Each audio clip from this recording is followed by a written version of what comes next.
Olá, queridos amigos e irmãos em Cristo. Vamos dar início através dessa primeira apresentação de um novo tema. Falávamos até agora, nos últimos, sobre doutrina da igreja. Agora nós vamos ter um desafio maior. Nós vamos procurar falar sobre o maior atributo do nosso Deus, a misericórdia. Então nós vamos começar com esse novo tema, que é a misericórdia divina. Nós vamos fazer isso embasado na Sagrada Escritura. Nós vamos fazer isso conhecendo a carta apostólica do Papa São João Paulo II sobre a Divina Misericórdia, escrita nos anos 80, no início dos anos 80, e também em cima do diário, a Divina Misericórdia, a Misericórdia Divina em Minha Alma, o diário de Santa Faustina. Nós vamos então, nesse primeiro encontro, darmos uma introdução falando sobre a misericórdia divina no Antigo Testamento, para depois, nos próximos encontros, falarmos da misericórdia que o próprio Cristo encarnado, a misericórdia divina encarnada, veio nos ensinar e mostrar o que seria esse maior atributo de Deus. Vamos pedir então a luz do Espírito Santo para esse desafio de podermos falar do maior atributo de Deus, que é a misericórdia. Pelo sinal da Santa Cruz, livrai-nos Deus nosso Senhor dos nossos inimigos. Em nome do Pai, do Filho e do Espírito Santo. Amém. Inspirai, Senhor, nossas ações e ajudai-nos a realizá-las, para que em vós comece e termine tudo o que fizermos por Cristo nosso Senhor. Amém. Ó Maria concebida sem pecado, rogai por nós que recorremos a vós. Em nome do Pai, do Filho e do Espírito Santo. Amém. Por que eu estou dividindo, então, nesse primeiro encontro, apenas sobre a misericórdia no Antigo Testamento? Porque nós sabemos que esse atributo, essa grande qualidade e virtude de Deus, é só Cristo que podia nos ensinar. Por mais que os profetas, os escritores sagrados do Antigo Testamento recebessem luzes do Espírito Santo, não poderiam sequer chegar à beirada do que seria esse mistério da misericórdia. E eu começo lendo aqui um trechinho do livro do Deuteronômio, lá no capítulo 6, versículo 1 e 9. Diz assim, Moisés falando ao povo: Eis as ordenações, as leis e os preceitos que o Senhor vosso Deus me ordenou ensinar-vos, a fim de que os pratiqueis na terra, aonde ides entrar para tomar posse dela. Reconhece, pois, que o Senhor teu Deus é verdadeiramente Deus, um Deus fiel, que guarda a sua aliança e a sua misericórdia, até a 1000ª geração, para com aqueles que o amam e observam os seus mandamentos. Então aqui a gente já vê que a condição para a pessoa ser acolhida, protegida pela essa misericórdia divina, é a condição do amor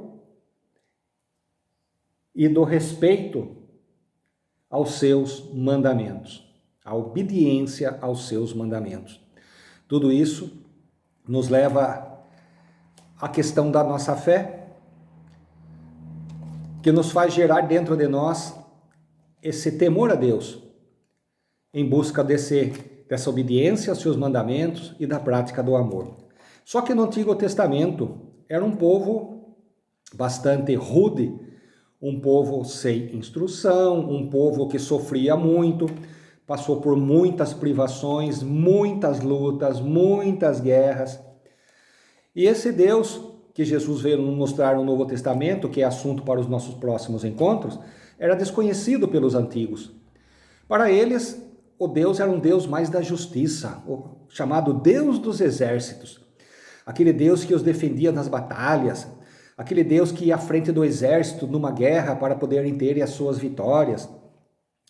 Então nós vemos que eles estavam ainda muito longe da visão do que seria esse Deus misericordioso.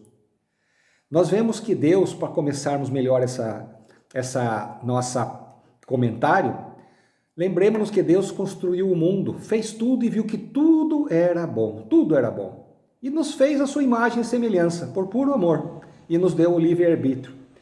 O ser humano não soube fazer uso do livre-arbítrio, o primeiro homem, o primeiro casal, Adão e Eva, desrespeitando a Deus, sendo desobedientes, quiseram ser igual a Deus.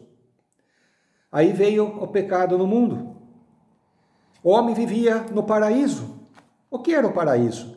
Era um local onde não existia sofrimento, não precisava se trabalhar para ter o seu sustento diário, não existia violência.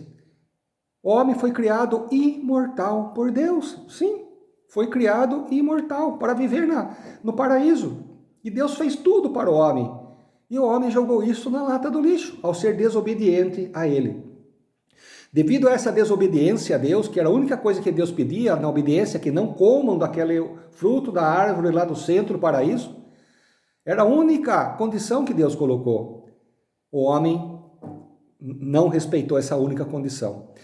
E aí o que Deus fez? Na sua justiça, ele teve que colocar o homem fora do paraíso. Aí começa a história do homem no mundo, tendo que viver do próprio trabalho, suor do trabalho, as dificuldades, os desafios, as tribulações, todo o mal. Já começa o primeiro fratricídio, né? Caim matando Abel, e aí vem toda a história da humanidade. Mas isso é lá no passado que a igreja não conhece, não consegue historicamente localizar, chamado de passado mítico, meio que mitológico, uma coisa distante, né? Mas que consta dos livros para explicar para nós a origem de tudo, inclusive a origem do mal. Mas Deus, aí começa a história da misericórdia, não estava feliz em ver o homem que lhe criou a sua imagem e semelhança passando por tantas dificuldades, longe da sua amizade, que havia sido quebrada pelos homens. E aí o que ele faz? Ele começa a fazer alianças com o homem. A primeira, feita também lá naquele tempo mitológico, que não se consegue localizar no tempo quando foi isso, é a história de Noé. Aquela aliança do dilúvio, onde tudo se destrói, e aí depois ele coloca um sinal no céu, após os 40 dias, mostrando a aliança, que não mais destruiria a humanidade. Mas a humanidade continua fazendo coisas erradas. Deus, na sua misericórdia, faz uma nova aliança, chama Abraão, lá de terras pagãs, para vir formar um novo povo. Abraão vem. Aí Deus faz uma aliança com Abraão, por ele ser um homem obediente, que não negou nem seu filho Isaque em sacrifício a Deus. Aí Deus faz uma aliança com ele e com toda a sua descendência, a aliança da circuncisão.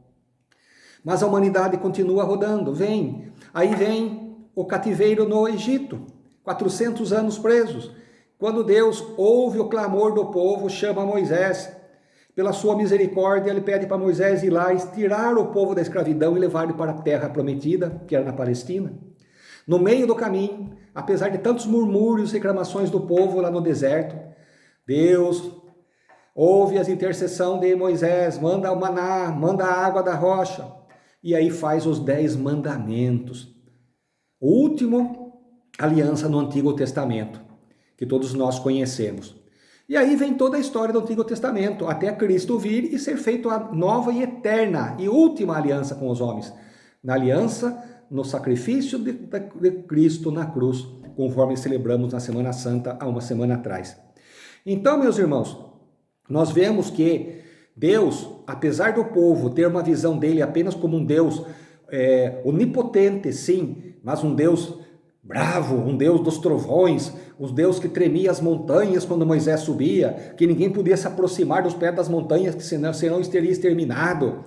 O Deus que durante o deserto, quando eles reclamaram, Deus mandou víboras, que foi picando todo mundo e foram morrendo milhares. Aí Moisés teve que fazer uma serpente de cobre para as pessoas que se olhassem para aquela serpente pendurada naquela haste seriam salvos, que era uma imagem já futuramente do Cristo pendurado na cruz, né? Então, Aí foi amadurecendo o povo.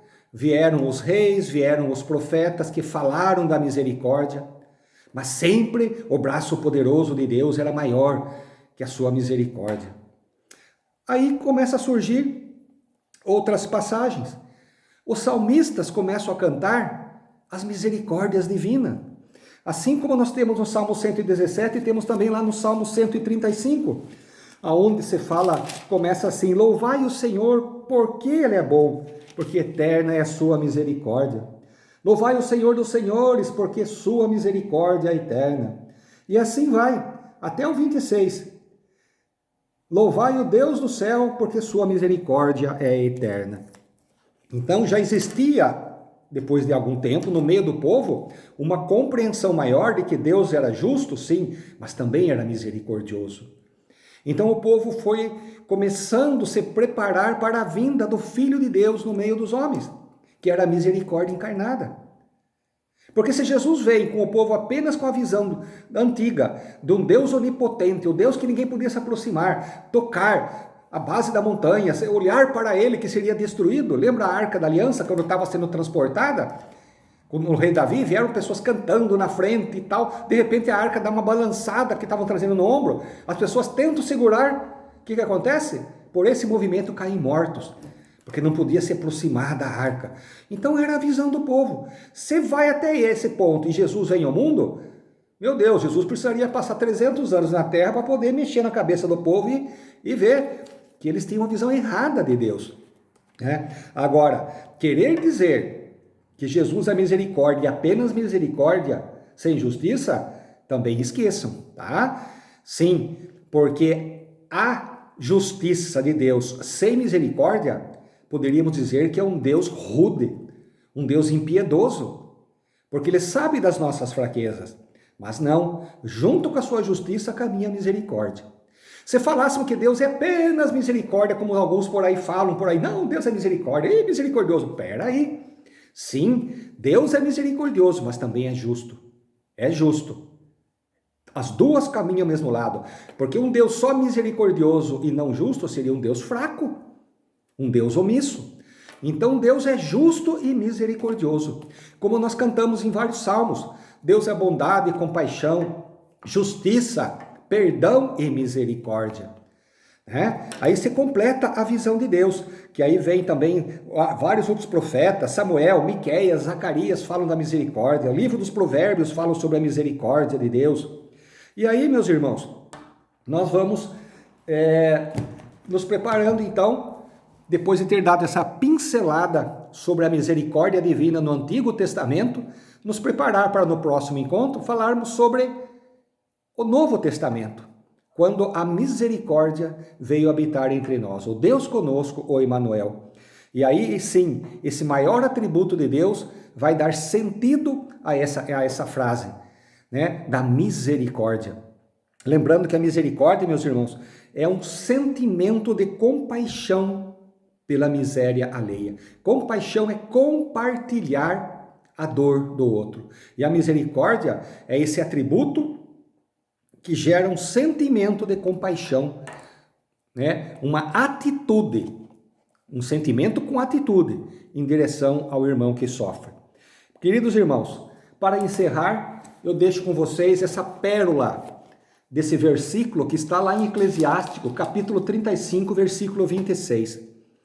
Eu gosto muito desse versículo, está sempre grifado nas minhas Bíblias, que diz assim o escritor sagrado: a misericórdia divina no tempo da tribulação é bela, é como a nuvem que derrama a chuva na época da seca.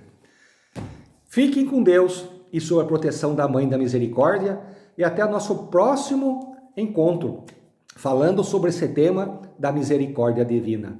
Abençoe-vos o Deus Todo-Poderoso, Pai, Filho e Espírito Santo. Amém.